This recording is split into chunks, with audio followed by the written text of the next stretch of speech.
All right, we continue to follow breaking news here on CBS Sports HQ. Reports saying the Tampa Bay Bucs, defending and reigning Super Bowl champions, have franchise tag wide receiver Chris Godwin. A lot of decisions had to be made with Jason Light and company there, but they decide to use the tag on Chris Godwin in hopes of getting a long-term deal. Then there's, of course, a couple key players on the defensive side of things. But first things first, we'll take a look at the team rankings there. First in a lot of categories, including targets, receptions, and receiving yards per game for Chris Godwin, one half of the duo there with Mike Evans and company for one, Tom Brady. All right, let's take a look at this from a fantasy perspective, and nobody better than Jamey Eisenberg. Jamey, what are your thoughts here with the Bucs going with Chris Godwin in the tag today? You got to like that he's staying put. I mean, there could have been a situation where he went to a team that maybe featured him a little bit more, knowing that Mike Evans, most likely Rob Gronkowski, and we'll find out if Antonio Brown is back. And you saw Brady spread the ball around a little bit more than what Jameis Winston did in terms of Chris Godwin when it comes to his 2019 production. But he was number 15 in PPR in terms of points per game at 15.4. He closed the season on an unbelievable tear. 6 of his final 7 games, 13 or more PPR points. He still has the ability to be a #1 fantasy receiver. I would prefer him as a #2 option, a guy that you could still get as your #1 receiver depending on how your draft unfolds. But there's a lot to like about Chris Godwin staying in Tampa Bay, staying with Bruce Arians, and staying with Tom Brady. All right, so we're taking a look at the numbers. And again, Jamey, he was hurt a little bit with the hand and thumb or finger injury that he suffered to miss a few games. But any chance he gets closer to like top 3? Is it more looking like you mentioned, maybe a top 10 when a conversation has to be said about Chris Godwin moving forward? I think top 3 is tough depending on what the personnel looks like, but he has that potential, as we saw in 2019, almost 20 PPR points per game. That puts him in the upper echelon, top 5 guy in that season. So he's got that upside, but Mike Evans is still too good. The touchdowns are certainly going to be slanted in his favor depending on how things continue to progress for this Tampa Bay offense. Let's not forget, they didn't have a full offseason, a regular training camp. Who knows how much better they could potentially get, and Tom Brady gets on the same page with these guys over 16 games. As we saw, the end of the season was when things started to pick up, and then we saw what those guys were able to do in the postseason. But there's still some personnel decisions that have to be made, again, regarding Gronkowski, regarding Antonio Brown.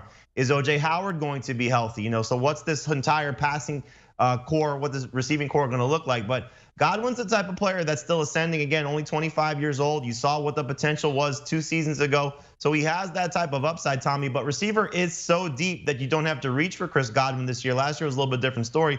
This season he can fall to your lap. He may even fall to round 4. I would try to look for him in the round 3 range, but if you can get him in round 4, that's a pretty good bargain. All right, and so what does the news today do for one Tom Brady and fantasy managers that are thinking about keeping him or targeting him for seasonal drafts? Yeah, Brady's going to be in one of those situations where he's not a guy that you target, he's a guy that you settle for, but he still has #1 starting upside potential. He's not going to be the #1 quarterback, but he could still be a top 10 guy.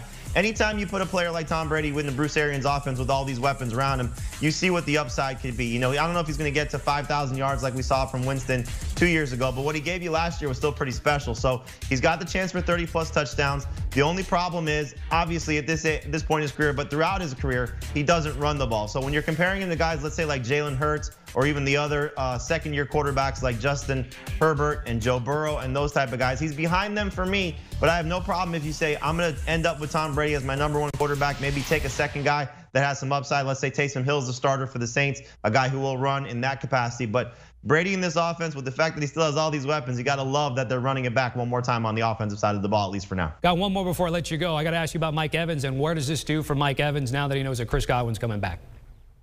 I still think you look at Evans as a slightly better fantasy option just because of the touchdown potential.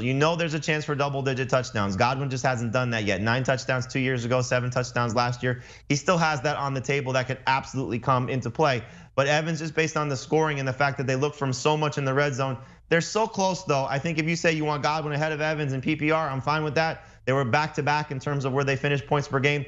Godwin was 15, Edmonds was 16. And again, Evans had the longevity over the course of the season because he didn't suffer those injuries. Like Godwin, like you said, he missed those 4 games with the finger injury. So I like them very close in the rankings, but I'll give a slight edge to Evans right now. All right, Jamey Eisenberg with a breakdown there that the Bucs reportedly tagging Chris Godwin. Jamey certainly appreciated, again, taking a look at Chris Godwin's 2020 season.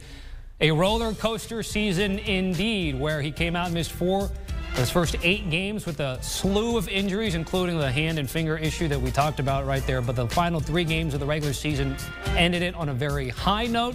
Still a lot of upside for Chris Godwin, a lot of options for Tom Brady, and of course, Chris Godwin, Mike Evans, Rob Gronkowski, O.J. Howard, and all the like right now. Again, as we take a look at recent history with the franchise tags used on wide receivers, some pretty big names there, including Jarvis Landry in 2018 that was traded to the Browns after receiving the tag.